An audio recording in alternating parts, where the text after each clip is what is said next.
থেকে এইটা বলবে না হবে নেতৃত্ব আমার সৈনিক ভাই বোনেরা আসসালামু আলাইকুম। আমি প্রথমেই বৃক্ষের সামনে যে ঘটনা ঘটলো, সেই ঘটনার তীব্র প্রতিবাদ এবং নিন্দা জ্ঞাপন করছি। অতঃপর ওই পরিবারের সদস্যের প্রতি আমি সমবেদনা জ্ঞাপন করেছি। যেই ছেলেটাকে হাতে দেখানো হলো, সেই ছেলেটা বিএনপি করবে, তার পরিবার পরিজন বিএনপির সমর্থক। একটা ঘটনা ঘটেছে, নিঃসন্দেহে প্রধানমন্ত্রী এই ঘটনা সহ্য করার মতো নয়। আমরা এই ঘটনা পুরো বাংলাদেশে কখনো দেখতে চাই না।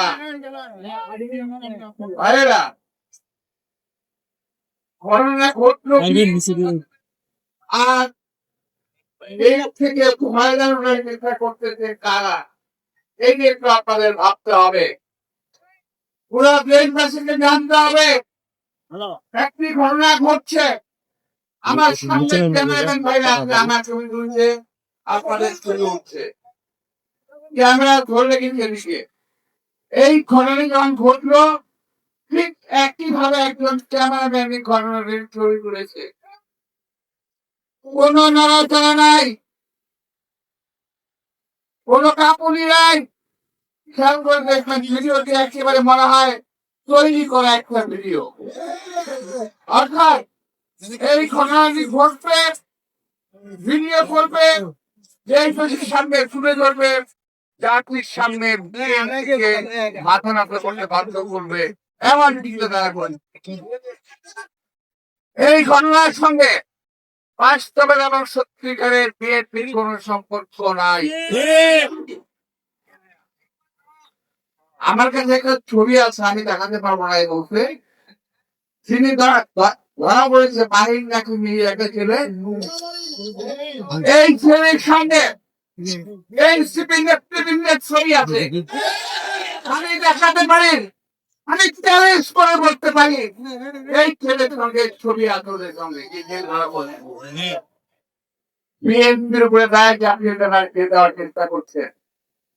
এই মঞ্চে দাঁড়িয়ে আমি শুধু এই মঞ্চ নয়, বাংলাদেশের বিভিন্ন মঞ্চে দাঁড়িয়ে আমি বলেছি বিএনপি ক্ষমতায় যাওয়ার আগেই বাংলাদেশের ক্ষমতা লোভী কিছু দল বিএনপিকে ক্ষমতাশীল বাবার চেষ্টা করছে এবং বিএনপি ক্ষমতায় আসলেই দেবে বিএনপির বিরুদ্ধে শত্রুতা করছে, বিএনপিকে আওয়ামী লীগের দিকে ছেড়ে দেওয়ার চেষ্টা করছে।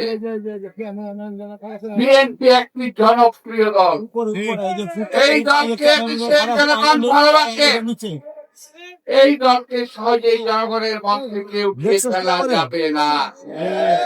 যত ষড়যন্ত্র করে আজকে একটি কথা না বলেই নয়, এক লোক এক লোকের দল। আমার ছোট ভাই মজনু ভারতে ভুলে গেছে, আমি বলতে চাই না,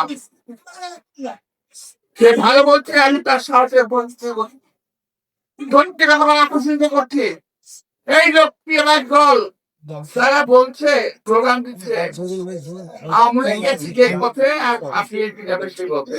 আরে তাকে এত সহজ থাকে, এত সহজ। আমাদের কোথাও যাওয়ার রাস্তা নাই, এই বাংলাদেশ আমাদের স্থায়ী ঠিকানা। এই বাংলাদেশে আপনারা রাজত্ব করবেন। আসার আগে গাইডবোর্ড সোশ্যাল মিডিয়ায় দেখছিলাম ওই ভদ্রলোক সম্বন্ধে, ওই চরময়ের বিশ্বাস সম্বন্ধে বলছে যে এই লোকের কোন ইলম নাই, অর্থাৎ লেখাপড়া করে নাই, ছিল পরে কোনো দাওয়া পড়ে নাই, হাদিস পড়ে নাই, কোরআন পড়ে নাই, কালাম পড়ে নাই, এমন কথা বলতে ফেসবুকে আসছে, সোশ্যাল মিডিয়ায়। এমন লোক, এই লোককে রাখলো এই লোকটি এবং তার দলবল বিএনপিকে এখন সহ্য করতে পারছে না, কিন্তু আওয়ামী লীগকে বিএনপি সহ্য করতে। আপনাদের মনে আছে 2000 আমরা খেলেছিলাম ওই যে হেফাজত ইসলামের হামলা করা হয়েছিল 2013 সালে 10 তারিখ কোন এক মাঠে 10ই মে পার্টি হামলা করা হয়েছিল। আমি আমার ভুল হতে পারে, হামলা করা হয়েছিল, আমি মনে আছে গো। এই তোর মনে এক বিশ্বের কোথায় ছিলেন? উনি কি মুসলমানদের পক্ষে কিংবা তাদের পক্ষে দাঁড়িয়েছিল? দাঁড়ায় নাই। কে দাঁড়িয়েছে? বিএনপি দাঁড়িয়েছিল। সেই দিন বিএনপির পক্ষ থেকে আমি মির্জা আব্বাস ফেলে পঞ্চায়েত অবস্থার পরও আমি হেফাজত ইসলামকে জেনারেল সাপ্লাই দিয়েছিলাম, হাজার হাজার থেকে খাদ্য সাপ্লাই দিয়েছিলাম। আমার পাশে আছে মজনু, পাশে ছিল হানিফ এবং আরো অনেক ছেলে মেয়েরা মিলে ওই দিন জীবনের টুকু দিয়ে খাওয়া সাপ্লাই দিয়েছি। আমরা যা বলি বুকে, যা বলি মুখে তা ধারণ করি, মুখে যা বলি বুকে তা ধারণ করি। এই উনি এখন হাসিনার পা একটা একটু শেষ হয়ে গেছে। আর একটি দল যার কোনো লম্বা লম্বা কথা বলা ছাড়া, সুকৌশল কারচুপি ছাড়া, সুকৌশলের টাকা অর্থাৎ হাদিয়া নেওয়া ছাড়া, মনে করেন হাদিয়া, এই হাদিয়া নেওয়া ছাড়া আর কোনো কাজ নাই। টাকা নিয়েছেন বসুন্ধরার কাছ থেকে, টাকা নিয়েছেন ত্রিপুরের কাছ থেকে, আরো কোন কোন টাকা আমাদের জানা আছে। সমস্ত